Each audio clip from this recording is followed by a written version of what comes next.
Hello viewers, in this video we are going to talk about Sir Philip Sidney.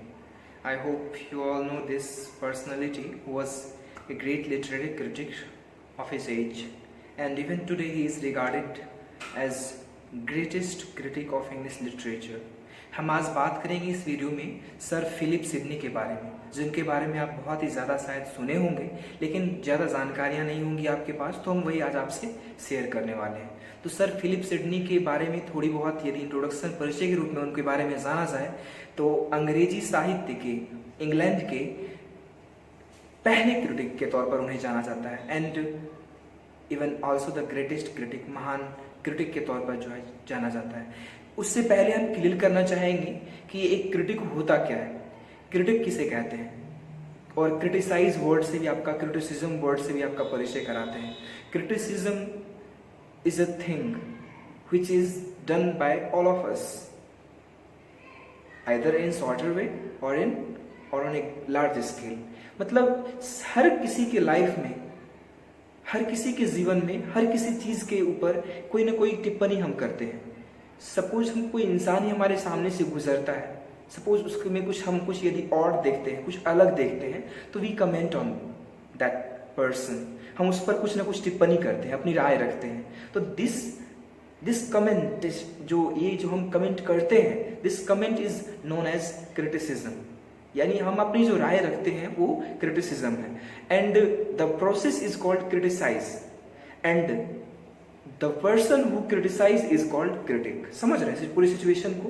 यानी critic का अर्थ होता है आलोचक, क्रिटिसाइज मतलब आलोचना करना, यानी जिस किसी के बारे में अच्छी या बुरी बातों को जब हम किसी के सामने रखते हैं। सपोज हमने एक फिल्म देखी, we saw film, we watched a film, and coming back, getting back, we told our friends about that film, that it was a hilarious film, it was a fabulous film, I enjoyed watching film। तो यानी हम उसके बारे में ढेर सारी बातें करते हैं, उसके बारे में अच्छाई बुराई कुछ भी हो, यानी जब किसी व्यक्ति या वस्तु के बारे में हम अपनी राय रखते हैं, चाहे वो अच्छी हो या बुरी, तो उसी चीज को हम क्या कहते हैं? क्रिटिसिज्म कहते हैं। The process is called criticise and the person who criticise is called critic. That's, I hope it is very clear. तो हम बात करेंगे कि सिडनी, सर फिलिप सिडनी के बारे में।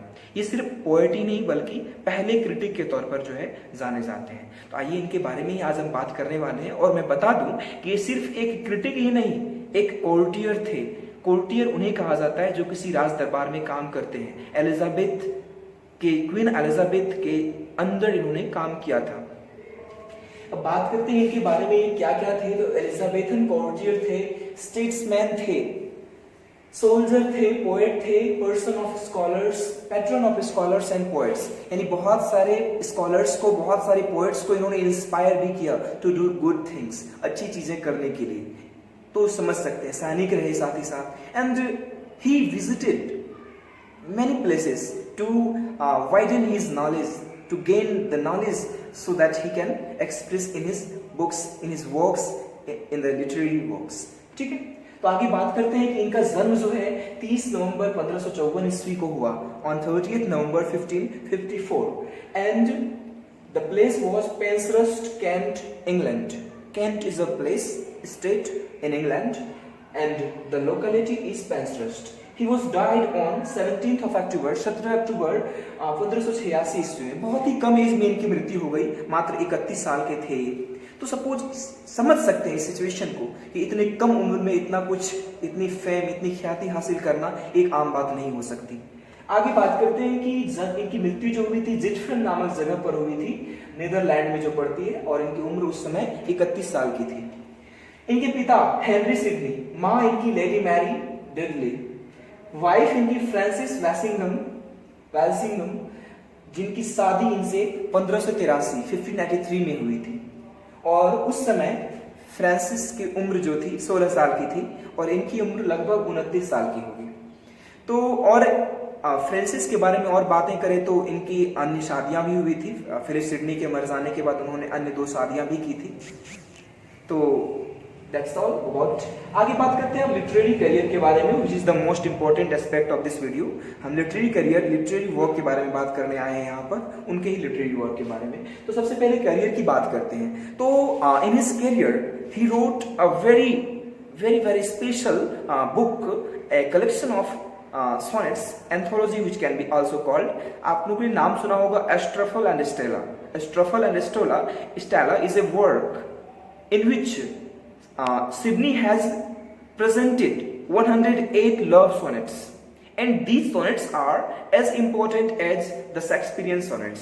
यानी बात करें तो एस्ट्रोफल एंड स्टेला में 108 जो लव सोनेट्स इन्होंने इंट्रोड्यूस किए हैं, यदि शेक्सपियरियन सोनेट को इग्नोर किया जाए तो उसके बाद सबसे बेहतरीन सोनेट्स में इनकी गिनती की जाती है.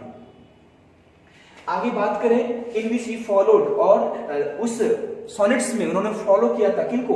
पेट्रार्कन मेथड को फॉलो किया था. आप लोग पेट्रार्कन और इंग्लिश सोनेट के बारे में जानते होंगे. पेट्रार्कन को इटालियन सोनेट भी कहा जाता है. और पेट्रार्कन सोनेट में जो है एक ऑक्टेव होता है और एक सेस्टेट होता है, यानी एक 8 लाइन की एक स्टांजा होता है और एक 6 लाइन का स्टांजा होता है. 6 लाइन के स्टांजे को हम लोग सेस्टेट कहते हैं और ऑक्टेव जो ऊपर वाला 8 लाइन का होता है उसको ऑक्टेव कहा जाता है. तो इन्होंने जो है पेट्रार्कन को कुछ हद तक फॉलो किया, लेकिन सिर्फ ऑक्टेव को ही फॉलो किया. और जो सेस्टेट था उसका, उसमें कुछ ना कुछ वेरिएशंस लाए, बदलाव लाए. और उसमें जो इंग्लिश सोनेट का या शेक्सपियरियन सोनेट का जो लास्ट का जो कपलेट 2 लाइन का जो होता है उसको भी उसमें इंक्लूड किया. जैसे देख सकते हैं हमने यहाँ पर लिखा हुआ है कि पेट्रार्कन ऑक्टेव का जो राइमिंग स्कीम होता है A B B A, एक इसका राइमिंग स्कीम होता है, इसको तो फॉलो किया, लेकिन बाकी जो सेस्टेट था उसमें उन्होंने वेरिएशंस लाए. He varied in that portion of the sonnet. आगे बात करते हैं. Mainly he followed Petrarch and Ronsard. Petrarch Ronsard को उन्होंने बहुत ज्यादा फॉलो किया, मुख्य रूप से फॉलो किया. He was a follower of those points. आगे बात करते हैं एस्ट्रोफल एंड स्टेला. जैसा कि हमने बताया भी आपको, इसे लिखा गया था लगभग 1582 में और ये पब्लिश हुआ 1591 में. द डिफेंस ऑफ पोएजी का नाम सुना होगा आपने, ये 1580 में लिखा गया था और ये पब्लिश हुआ 1595 में. यानी इसकी ज्यादातर वर्क्स जो है पोस्थोमसली पब्लिश्ड हुई. पोस्थोमस वर्ड शायद यदि परिचित ना हो तो मैं बता दूं. पोस्थोमस publication is known as such is used for such a work which is published which is published after the death of the poet. यानी किसी के ऑथर के मरने के बाद, मृत्यु के बाद जब कोई वर्क पब्लिश होता है तो उसे हम पोस्थोमसली पब्लिश्ड वर्क कहते हैं. ठीक है. पोस्थोमस का स्पेलिंग नहीं याद है तो लिख सकते हैं, इस तरीके से होता है इसका स्पेलिंग POSTHOMOUS. पोस्थोमस. पोस्थोमस चाइल्ड भी होता है जिसका जन्म जो है पिता के मरने के बाद. ठीक है. आगे बात करते हैं कि द आर्केडिया जो कि 1593 में फाइनल पब्लिकेशन के साथ हमारे सामने आई थी. एक पास्टोरल रोमांस, ये भी काफी ज्यादा फेमस हुई. फिर ही मेट स्पेंसर, और स्पेंसर के साथ भी इनकी अच्छी खासी बनती थी. स्पेंसर, एडमंड स्पेंसर का नाम आपने सुना होगा. हमने एलिजाबेथन पोएट में इनकी चर्चा भी की, एक वीडियो है इसके ऊपर, आप देख भी सकते हैं जाकर प्लेलिस्ट में, बैचलर या मास्टर की प्लेलिस्ट में. और आगे जो है इसी कारण से वो काफी एक दूसरे से घुल मिल गए और बाद में इन्होंने स्पेंसर ने जो है इनको एक बुक डेडिकेट किया था जिनकी जिक्र हमने पहले भी वीडियो में की थी, द शेफर्ड्स कैलेंडर. और शेक्सपियर की सोनेट की बात करें या फिर कोई भी पर्सनालिटी, शेक्सपियर के हम सोनेट्स की बात करें तो जो पर्सनालिटी हमारे दिमाग में आता है एलिजाबेथन में एज में, वो हमारे सर फिलिप सिडनी ही हैं. और this is why that he is very much important literary personality in our syllabus, and it is eventually and it is randomly asked in your exams. I hope this was helpful for you and you gained much knowledge about Sir Philip Sidney. So this was the video. I hope you will give a thumbs.